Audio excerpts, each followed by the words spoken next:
Hey there everyone, my name is Monkey Shrapnel from the Guys That Play Games, back with some more Donkey Kong Country 2! And yeah, I bought Funky. Don't need him at all. I'm pretty sure I'm paranoid. I don't know why I always get so paranoid. Yeah, I beat them all. I don't know why I get so paranoid about that. Yeah, so because this world doesn't actually have a boss, when you come back here, it just plays normal castle music, and there's some secrets up here even. 2 coins and life. It's probably the best source. Well, can you start select out of this? Whoa. You cannot start select out of this level, so... The fastest one is the King Zing Sting Bing Ding dude. So yeah, we get to go into the Flying Croc. It's not a whole new world though. I wouldn't call it anticlimactic, because it's like sort of like a trick. And this level is quite... Well, I wouldn't say infamous, but it's very interesting, we'll say that. Screech's Sprint. If you can't tell what that level means, well, we'll find out. Anyways, so, one thing about this level that won't be obvious right away, but we'll see soon enough, is that there are a lot of items to find in this level. A lot.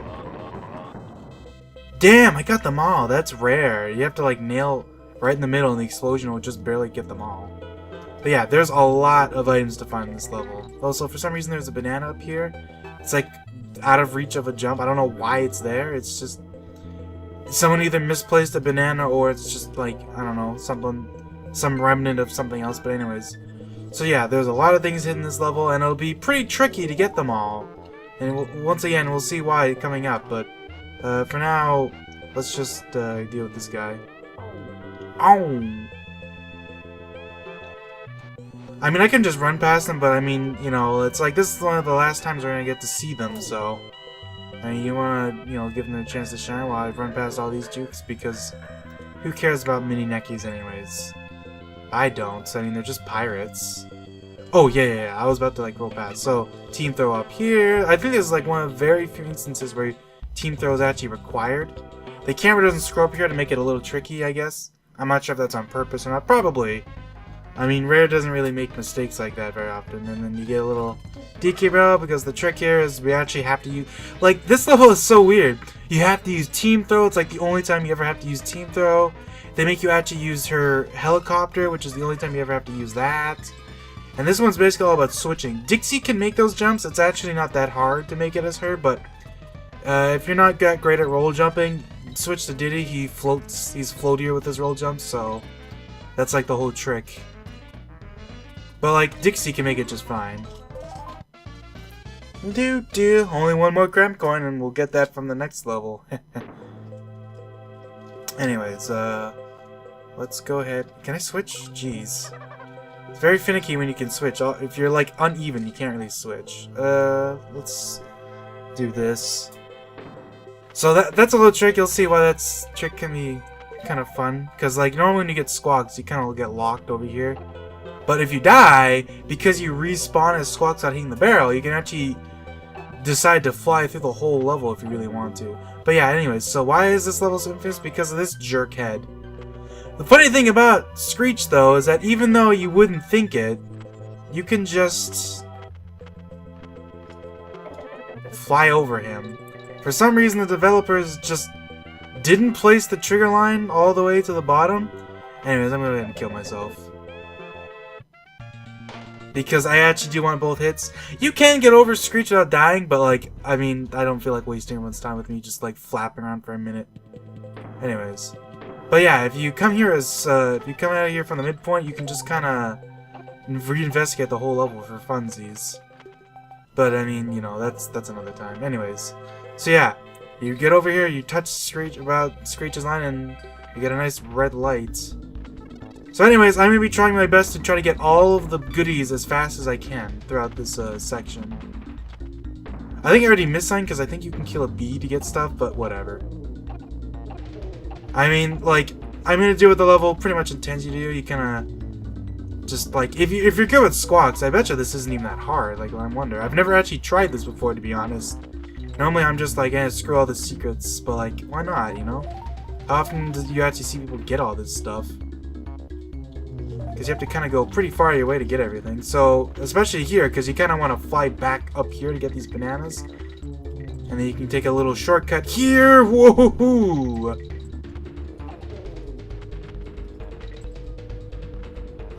Oh shoot, I'm a little far behind. I took that hit there. I missed the, oh no! I tried so hard, he's so fast! I didn't know he was this fast! I tried so hard. Oops. Look man, I tried. I tried my best. I have no regrets. I didn't realize, I forgot how fast he is. For some reason I thought it was like, yeah, it's easy mode, you know? But like, no. He pumps the lead out, you know? Oh well. So you get the basic idea of how this level goes. You gotta go fast, right? Except instead of being a blue hedgehog, you're a parrot. And honestly, Squawk's control is way better than Sonic ever did. Not that I'm ragging on Sonic or anything. I like Sonic, but you know. I mean, come on. Let's be real. I'm gonna say a rather controversial opinion right here as I get hit like an idiot. I honestly don't like Sonic 1 or 2 all that much. Oh my god! Is that my retribution? I say the magic words, the game kills me. I don't know why I'm doing so bad all of a sudden. It's because I was in focus mode, and now I'm trying to be all like casual and talking. That's just how it works. You can't talk and play, despite what you might think. Anyways. But yeah, like, I actually like Sonic CD more than I like Sonic 1 and 2. Which might be a little controversial, because I'm sure a lot of people are like, no way, Sonic CD sucks. But like, I actually really dig its aesthetics, and I think it kind of makes up for how kind of mediocre the game is. I don't think Sonic got really good until the third game. Sonic 3 Knuckles is actually like a really good game. Like, they really ironed out all of the crap. What is wrong with me? I'm getting hit in the same spots! Take your time, like, I'm not getting any stuff, like, Screech is way in the back. I guess, since I'm, not having to worry too much, I can kind of just get everything now. I'm sure I'll die in a stupid way. Okay, I actually got the G this time. So let's, you know, finish this level. Crikey, you know, all that jazz. Got the thing. Funny thing about this sign is that, as you can see here, it actually leads to a thing. So what you're actually having to do is do that. Because this sign doesn't actually give you anything. I think that's the only time in the whole game that a end of target goal sign, pulse thing, whatever you want to call it, has a green balloon. So that's pretty cool. I guess I'll pay for Funky quickly. Because leaving this world isn't exactly that difficult, because, like, let's be honest, you can just, like, I got, like, 10 coins at level. So, yeah, in this world, it actually costs a coin to save, because they're jerks. Anyways, the tip for Captain K.Rool is, make sure you have lots of lives. Like, gee, thanks, Wrinkly. All but one of my lessons are useful in your quest. I like how this last Wrinkly is just, like, super, like, snarky. Like, her first tip is basically just, yeah, I'm useful. Haha. And the second tip is, have lives. Like, great. Wonderful. Excellent. Anyways, here we go. Final boss. Let's go. This scene, like, as a kid, man, this scene messed me up a little bit. Because it's actually pretty brutal for, like, what is basically an E-rated game, right? Like, you just watch K.Rool just beat the shit out of DK. Like, it's nothing, you know? But yeah. I mean, I've shown this boss fight on my channel before, because I did the boss rush. So it's pretty much just that, but I'm going to probably be sloppier because I'm an idiot and I'm kind of rusty, and also I'm just bad. Sometimes, I don't know why. I guess I might as well talk about some random crap, like, it's just me, those, like, bags in the background, like, those brown bags, those are supposed to be, like, bags, but I've always seen them as, like, as a kid, and even now, I always just have a hard time not seeing them as just, like, giant peanuts. Which doesn't make any sense, because there's no peanuts anywhere else in the game, but, you know. Obviously, K.Rool loves peanuts, that's why he has them all over his ship. I like the Nintendo bananas, too, nice little nod to the first game. There's also a Jolly Roger flag, I don't know what those are, I've never actually paid attention to those, like, I don't know what you call them, like the things in the ceiling, like the little circular things, like what are those? Are those like sprinklers for like a fire or something? I don't know. Ooh, that was bad. I panics because I'm talking like an idiot. But whatever. I guess I'll also mention that funny little detail. I believe this is only in the Japanese version. This door is broken instead of just being here. Like, I guess the idea is the Kongs actually break in. Which, I don't know, it's nice. I mean, I like the idea that they just kind of open the door and just walk in. He's just like, hey, what's going on? But I guess breaking in does make more sense.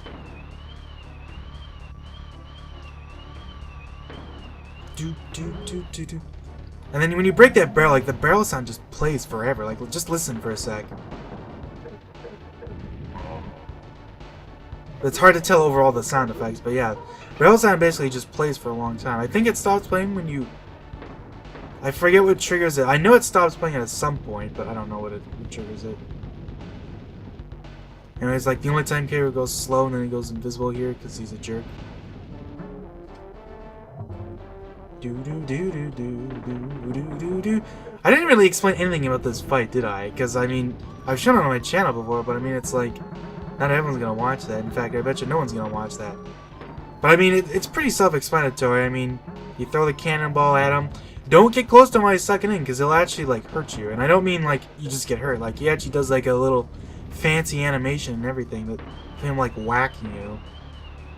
You can actually cause a funny little glitch. Oh, shoot. Well, now I'm got them reverse control, so this is gonna be fun.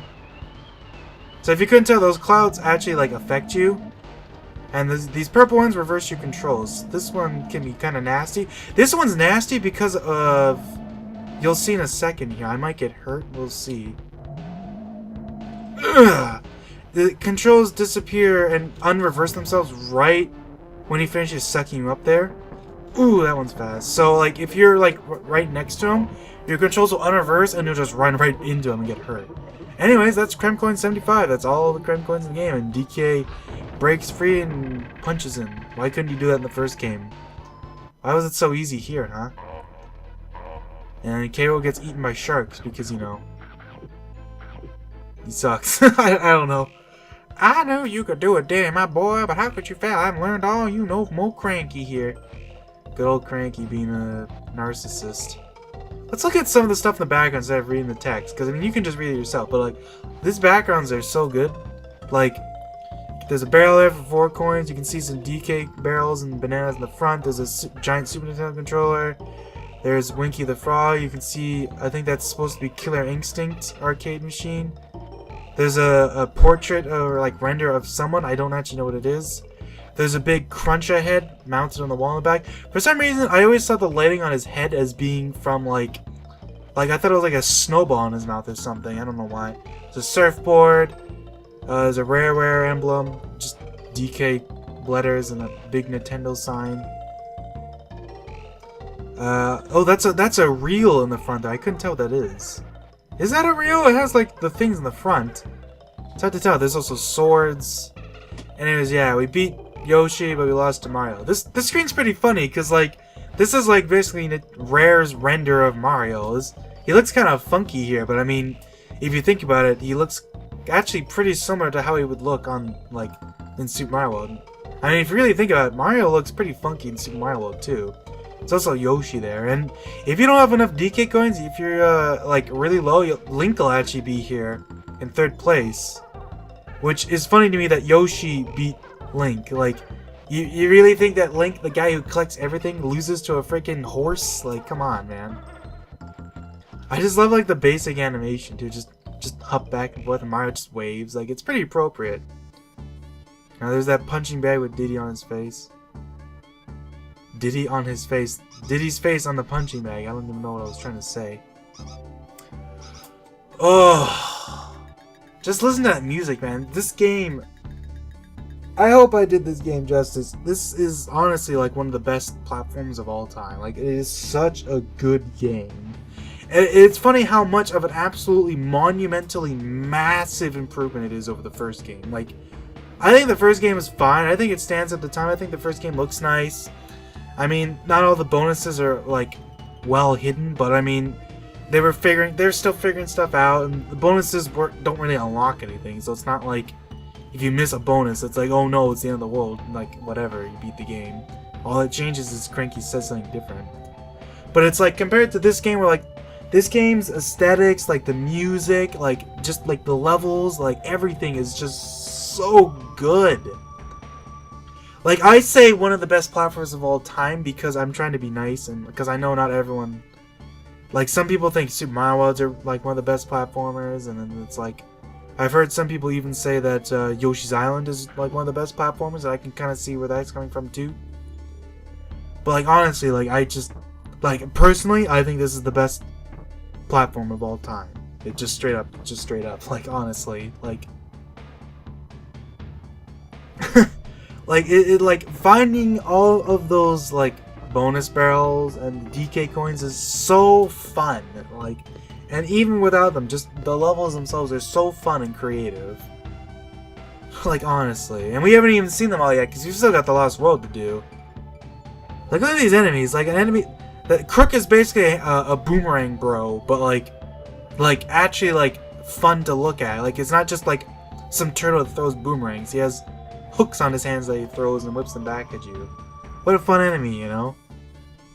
Like the pirate aesthetic, like the way everything looks, like it's just so good.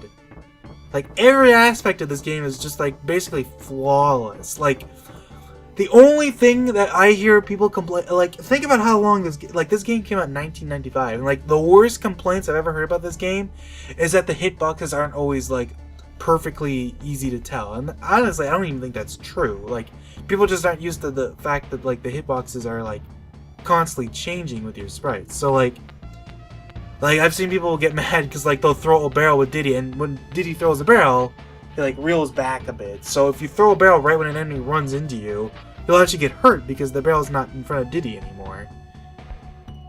Which I don't know. I've never had a problem with that. That's just something you learn to not do. Honestly, throwing has never been a good idea. If you're like something's close to you, just hold it in front of you. I don't know. Like, I don't even think that's a problem. Like, that's just something you learn. That's because it's a little, like, atypical. Because, like, in Mario World, it's like, it doesn't matter what Mario's doing. Like, he just has pretty much, like, 3 hitboxes. When he's big, when he's small, and when he's ducking. This game, it's like you've got hitboxes for each of the animal buddies. We've got hitboxes for Diddy, for Dixie, when they're, like, running and ducking, and stuff like that. Different hitboxes for different, like, parts of, like, attacking and, like, hitting, like... rolling and like the flapping, man, like oh my god. And like I love I can't stop talking about how much I love everything. Like Squawks is like one of my favorite like control schemes of all time, honestly. Like I like Squawks almost more than I like controlling like Diddy and Dixie. Because he's so fast and so like easy to control, and he just like you can turn him on a dime. Like, really, the only thing that's kind of awkward with Squawks is trying to attack with his little stupid egg coconuts. But, I mean, I mean, you gotta handicap him somehow. I mean, he even has a projectile, if you think about it. Like, even Diddy and Dixie don't get projectiles, other than, like, throwing stuff. Like, the only other character that gets a projectile is Squitter. And Squitter has to deal with, like, the web platform gimmick. Ugh. Ye Scurvy Kong crew. See Sutherland, the head programmer, the assistant head programmer, M. Wilson. I don't remember any of their first names. I do recognize a lot of these names though, because I mean, technical programmer B. Gunn, programmer T. Atwood. I mean, you play this game enough, you kind of remember these names by heart. S. Miles did the characters and animation. M. Stevenson did objects and additional characters / backgrounds, and then C. Gage and J. Nash and Smith did backgrounds. Good work, guys. Graphics manipulation CPI. I don't actually know what the graphics manipulation means. S. Hurst. I don't know. David Wise, the man, the legend. Audio programming P. Wattis. Forgive me if, like, you know, 1 in a million one of these guys actually watches this video and is like, you pronounced my name wrong. Look at all these testers, man. Think these guys enjoyed testing the game? Or do you think they got shat on because being a game tester sucks? You get, like, crap pay and everyone in the game development industry hates you for some reason. Hey, look at Olsen and Nintendo Power got credited for doing the manual. That's awesome. I actually didn't remember that. The story was done by L. Loveday. Special thanks to Mr. Yamachi, Mr. Arikawa, Fukadu, Lincoln, Stamper, Farmer, Hochberg, Yamashiro. I'm so bad at Japanese names. Yamada, Tanabe, Hitakayama, Ashley, Moist, Chantel. Rare Nintendo ACM2, Silicon Graphics, Rare Systems and Silicon Graphics. The original Donkey Kong director, good old Miyamoto. The assistant game designer was A. Collard. Game design producer, Gmail. Miles. Good old Stamper brothers. Produced by Rare and presented by Nintendo. Man, what happened to Rare, man? Like, Microsoft bought them and then like they all kind of just like left, and now it's like Rare's not even like the same company anymore. Like, do any of the same people that work at Rare used to be the people who actually like, what the hell did I just say? Do any of the people who worked on this game still even work at Rare? Like, man, I don't blame Microsoft for that deal. I don't, because I mean, who wouldn't jump at the chance to get one of like the most legendary like dev teams of all time, you know? But it was kind of funny how like Rare did like Cameo, and they did Viva Pinata. Honestly, Cameo and Viva Pinata are both actually pretty underrated games. Like Viva Pinata, especially, I think is a really good game. I'm not reading Cranky's text because I'm suddenly focusing on this, but yeah, if you hang on the end screen long enough, Cranky basically just talks about how like if you press down a lot of times, there's just some secret stuff, and watch you show off what that is at the very end of the Let's Play. But for now, I'm actually going to what am I gonna do? You know what? Considering all the times I talked about, I think I'll actually save the Lost World for the final episode. I was originally going to record this all in one part, but this is actually going on a lot longer than I thought it would. Because I forgot that, like, you know, if you hang out for long enough, it's like, bada bing, bada boom, you know. Anyways, let's show out those secrets. So, if you start a new file, you have to have an empty file for this. If you select a new file and just press down a bunch, boom, you get a music test. This is so cool. It's so cool that you get this, because it's like, the soundtrack in this game is so good, so who wouldn't want a sound test? Funny enough, the names are kind of rudimentary. Like, they're pretty basic. Like, it's just island map, just main theme, swamp, swanky. I don't even know what the order is. Like, enchanted wood. Like, what's this order? Ship deck, mine, funky, brambles, clubba, wasp hive. I forget.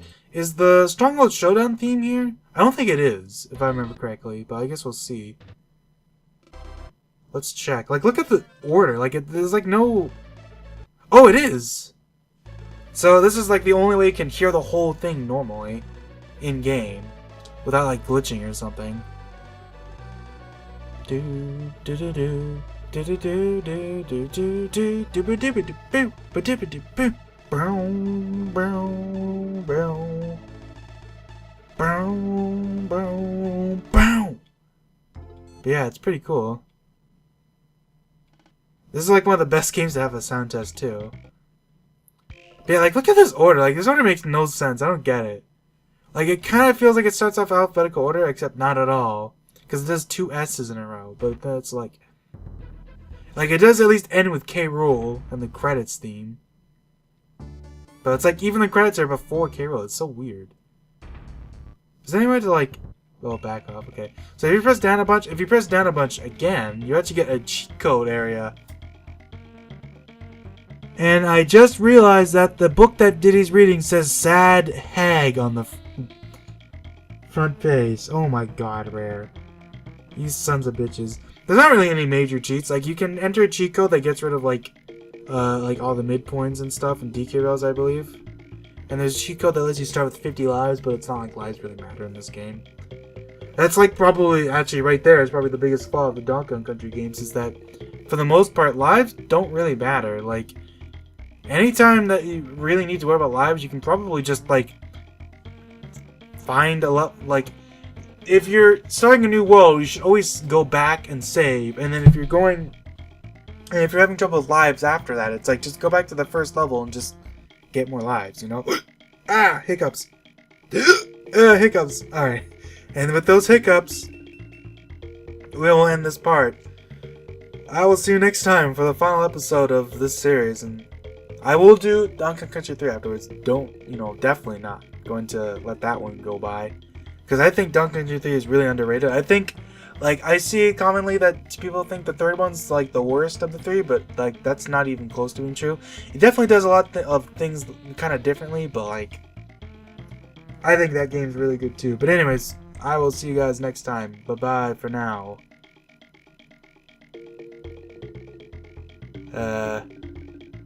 Should I just press the stop button?